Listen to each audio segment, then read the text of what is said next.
over the past 40 plus days, many of you have been going through Hidden Within, the 40-day scripture memory project, where we've been challenging all of you to go through that. And I talked to someone this morning who said they finished the book and they're really encouraged. And then I spoke with someone else said they want more verses. The app has 40 days and then 40 more days.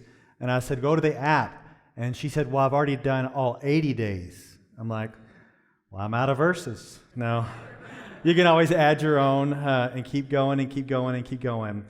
But one of the ways I want to encourage you to start memorizing, if you've not started yet, to get at it, is each week we have scripture reading up here, and I want to invite Marcia up here. And I've asked her this morning to recite our passage. She's memorized the book of Ruth, but I've asked her to recite our passage this morning from Ruth chapter 4, verses 13 through 22. Ruth chapter 4, verses 13 through 22. Let's go ahead and stand for the reading of God's Word.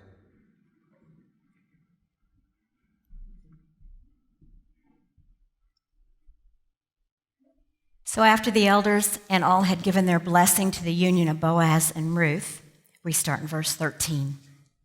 So Boaz took Ruth, and she became his wife, and he married her, and she became his wife, and the Lord enabled her, he went into her, and the Lord enabled her to conceive, and she gave birth to a son. Now the women said to Naomi, "Blessed is the Lord, who has not left you without a redeemer today." Excuse me, I'm a little bit nervous.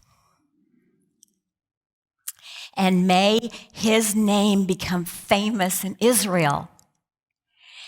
And may he also be to you a restorer of life and a sustainer of your old age. For your daughter-in-law, who loves you and is better to you than 7 sons, has given birth to him today." So Naomi took the child and laid him on her lap and became his nurse. Then the woman gave him a name, saying, "A son has been born to Naomi today." And so they called him Obed. Now these are the generations born to Perez. To Perez was born Hezron, and to Hezron was born Ram, and to Ram Amminadab, and to Amminadab was born Nahshon, and to Nahshon was born Salmon, and to Salmon Boaz, and to Boaz was born Obed, and to Obed was born Jesse, and to Jesse David. This is the conclusion of the book of Ruth. Amen. Amen. You may be seated. It's always so encouraging to hear the Word of God recited, and hope that encourages you to dive in yourself. Thanks, Marcia. That's great. I'm excited about the Word this morning because I believe that God's truth can give you such a vision that is going to change your life. And I know some of you are new. You haven't been with us as we've been going through Ruth. It's okay. You'll pick up a little bit on where we've been as we finish today. But just a quick heads up, God's been using the choices of certain individuals in this book to advance his overall plan in such a way that the decisions that they've made have an impact on God's kingdom long after them. And that's what I'm going to press upon you today with one slide and one point from the outline that says this: today's obedience has future kingdom benefits. Today's obedience has future kingdom benefits. This is true even for you, that God is working through you in such a way that your obedience today can have an impact on God's kingdom long after you've passed off this earth. And we're all familiar with the idea of legacy, right? We can pass a legacy on. Maybe if you have served in a certain place as a volunteer, you want to pass on that legacy, or if you're a parent, or a grandparent, you want to pass on a legacy. But I'm talking more than just a personal legacy this morning. Because when you sometimes think about a personal legacy, it can put a lot of pressure on you to pull it off. And if you've not been leaving a very good legacy, you're like, I better do something here before the end. But that's not exactly what I'm talking about. I'm trying to give you this bigger picture that God has a plan that He's working out in His kingdom plan that goes beyond us and that lasts forever. And get this, your obedience in that plan today could have an impact after you're long gone. Or to put it another way, today's obedience has future kingdom benefits. And I really want you to grab a hold of this vision today to see that your small obedience to the commands of God and even the big risk you take can impact people now and have a lingering effect on into eternity. And I pray that God will open your eyes as we see that this morning in the book of Ruth. So let's go and jump in. Ruth 4, starting with verse 13. So Boaz took Ruth, and she became his wife, and he went into her, and the Lord enabled her to conceive, and she gave birth to a son. Boaz and Ruth, they're following God's perfect design of marriage and then marital intimacy, and as we see, from this intimacy comes a son, and it was the Lord who enabled her to conceive. God has been in this plan all along, and now He gives Ruth and Boaz a son.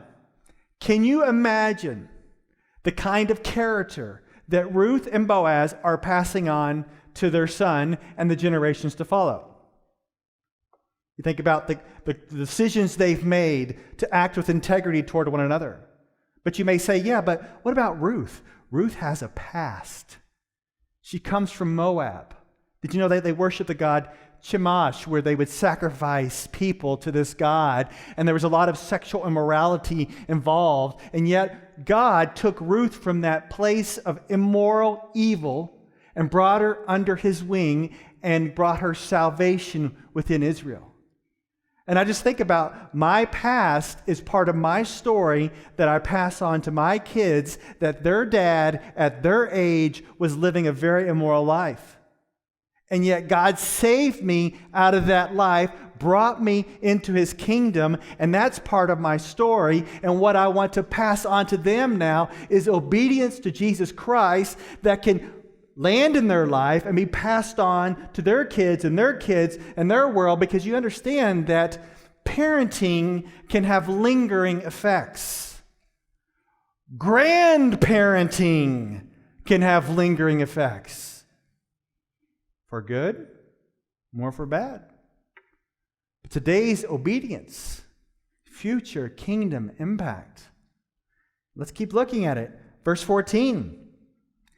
Then the women said to Naomi, "Blessed is the Lord who has not left you without a redeemer today, and may His name become famous in Israel." Now the focus is back on Naomi, and I just want to tell you, the book starts off really bad for Naomi. For those of you who weren't here, she's a woman who's now gone from tragedy to triumph.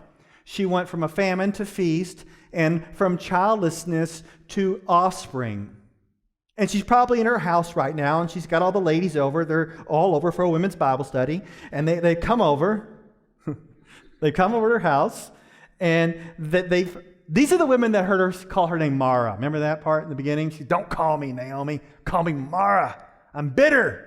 And now the women are back, and they've seen this miraculous turnaround.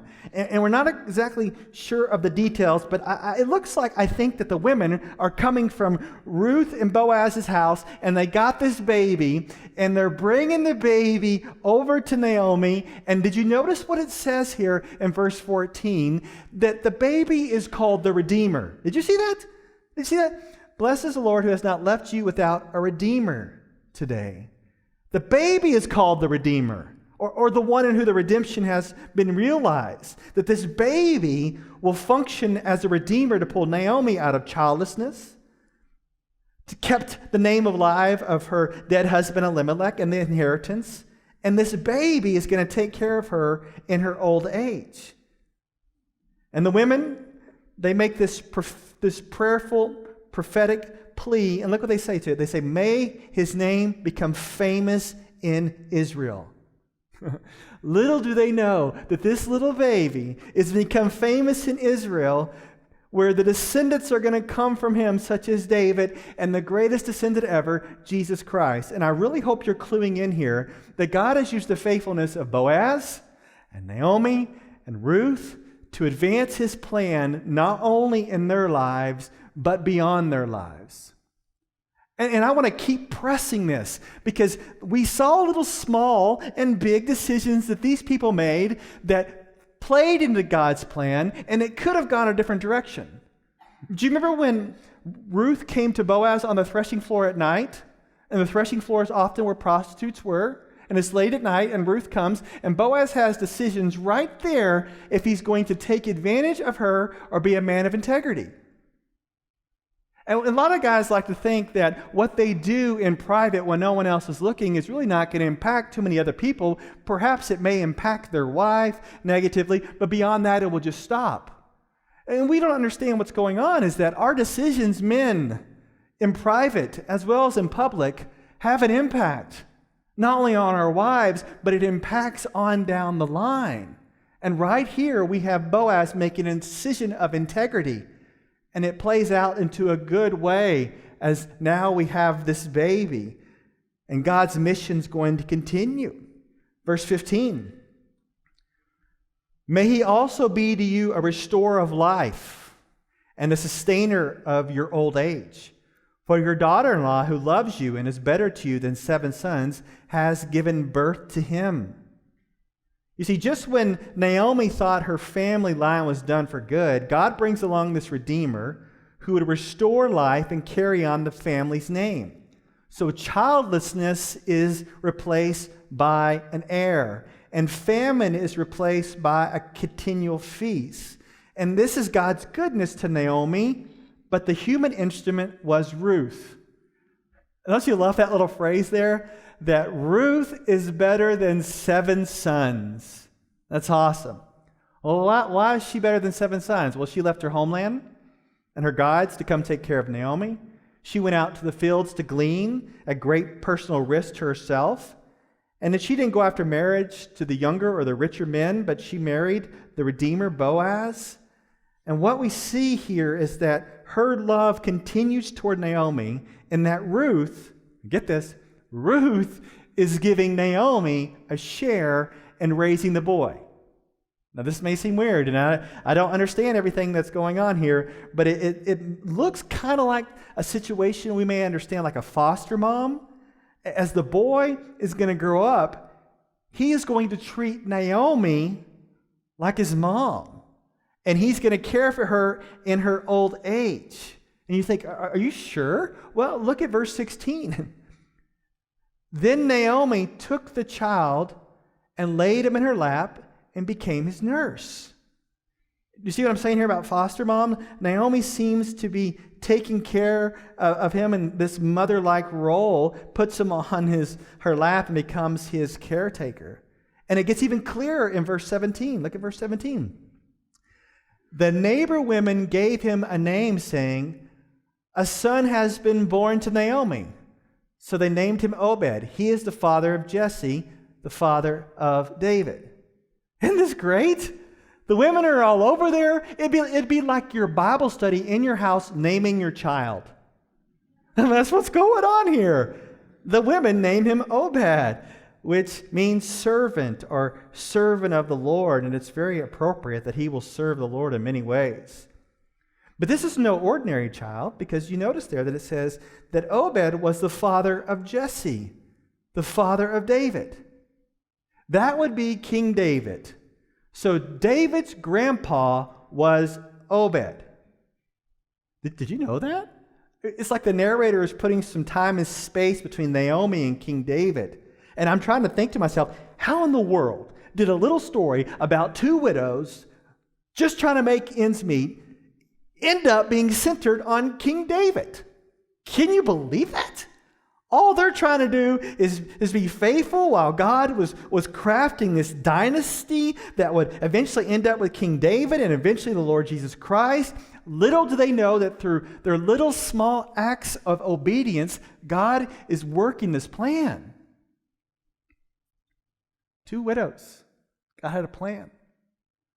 We have a variety of widows in our church. And sometimes you may think that, is God doing anything? Does he have a plan anymore? Oh, you need to know that God has a plan. And if you are his child, he is working in you to fulfill that plan. And he's working that plan even today. And he's going to work that plan tomorrow. And in fact, I believe that many of you, God is using you in such a way that his plan will be worked out even after you're gone, where your obedience is going to have future kingdom impact. God is not done with any of us. Well, keep going. Look at verses 18 through 22. Now these are the generations of Perez. To Perez was born Hezron, and to Hezron was born Ram, and to Ram Amminadab. And to Amminadab was born Nahshon, and to Nahshon Salmon, and to Salmon was born Boaz, and to Boaz Obed, and to Obed was born Jesse, and to Jesse David. The book is kind of concluding with these 10 generations where you think about God's faithfulness to bring about David. There could have been so much human breakdown and sin that could throw off this whole dynasty, but God is in control. Even during the turbulent time of the judges, God is raising up these faithful men and women who would obey to carry out his plan. He was moving then, and he's moving now. And he's using people who want to obey him to carry out his plan. Even the small choices you make fall into God's big plan to contribute toward the advancement of his plan in history, even after you pass off the scene. But let's talk about reality as well. Just as you can leave a positive impact after you're gone, you can also pass on the negative. And I know some of you made some decisions when you were younger. Maybe you weren't such a great parent. Or maybe your kids aren't following Jesus. I know some of you made some decisions in the past where you've not been focused on the Lord. You've lived a life that's pretty much been focused on you. And you come to this point and you're like, you sure God still wants to do something with me? And I want you to know that there is not only forgiveness in the cross of Christ, but there is forgiveness and a new life of empowerment to be used by God. Through the cross and resurrection, you can be forgiven of the past sins and mistakes that have even hurt other people. And you don't need to live the rest of your life in shame. You've received forgiveness. But you also need to know that God is not done with you. You can still make decisions today, no matter how much you've messed up in the past, that can play into God's kingdom that he wants to advance in this world, no matter how bad you've blown it. And you may say to me, prove it. Prove it that God can still use sinners to advance his plan. Prove it. Prove it. Okay, I'm going to prove it to you right now. All right? You ready for this? I'm going to prove it to you. Turn to the book of Matthew. Can you do that? Turn to Matthew. It's the first book in the New Testament, Matthew chapter 1. I'm going to show you that God can use sinners to advance his plan. We're going to start in Matthew chapter 1. I'm going to briefly read this really exciting genealogy.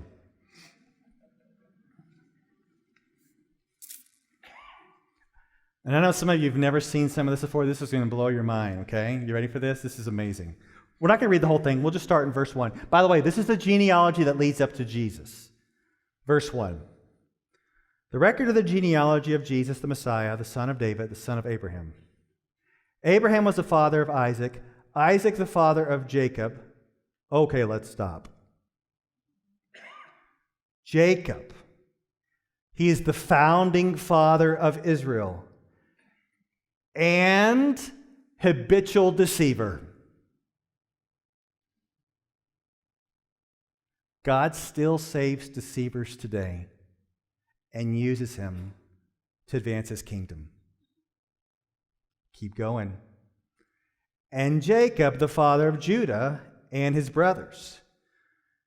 Judah was the father of Perez and Zerah by Tamar. Perez was the father of Hezron, and Hezron the father of Ram.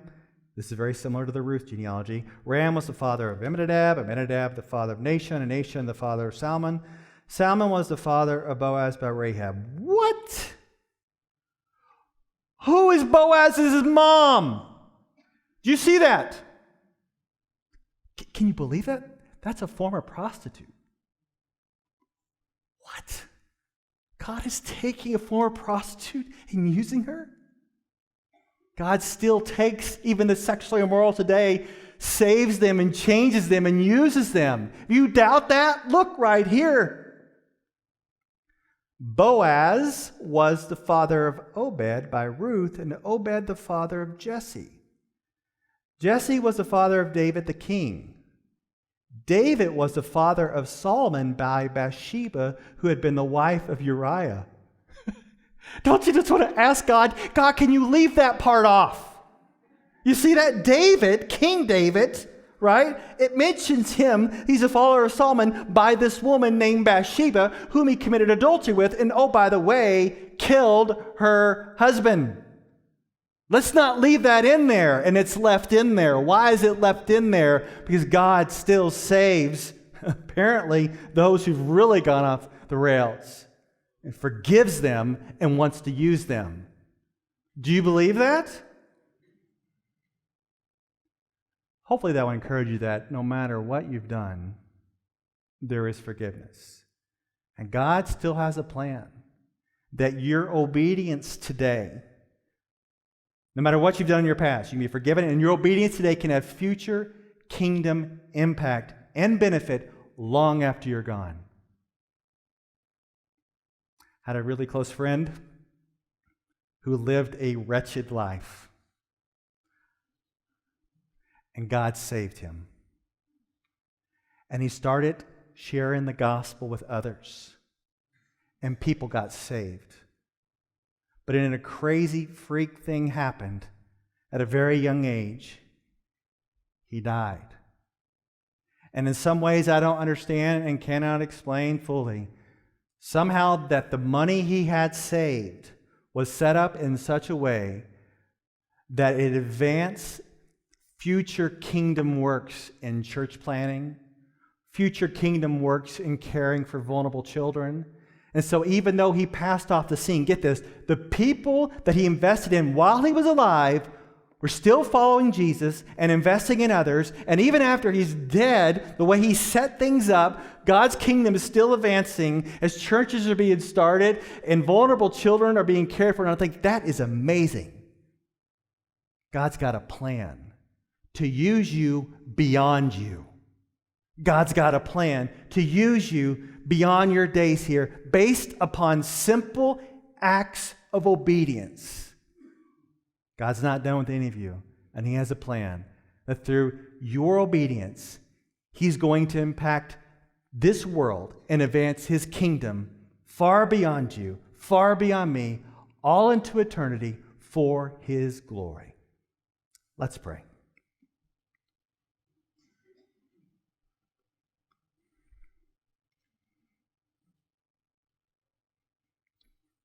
Lord, we thank you that you are not done with us. We thank you that you are working your plan. And you want to work your plan and your mission through human instruments. And Lord, we want to step up. And we may be destitute like Ruth and have nothing. And we just ask you to use us. We may have a background where we have blown it, we have sinned, we have ruined our lives and the lives of others. We ask for forgiveness. And Lord, I just ask that there be no man here and no woman here will be crippled by their past, that they can't walk in obedience today. May there be no woman here and no man here who looks backward and gets so discouraged that they stall out in going forward. Show my brothers and sisters that there is forgiveness. There is forgiveness for the likes of Jacob. There is forgiveness for the likes of Rahab and David. That you want to use us as sinners. Save us. Clothe us in your righteousness. Call us saints. Perfect in your eyes. And use us. That we not stall out, but go forward. But continue to go forward and obey. And understand that today's obedience has future kingdom benefits far beyond us. In Jesus' name, amen.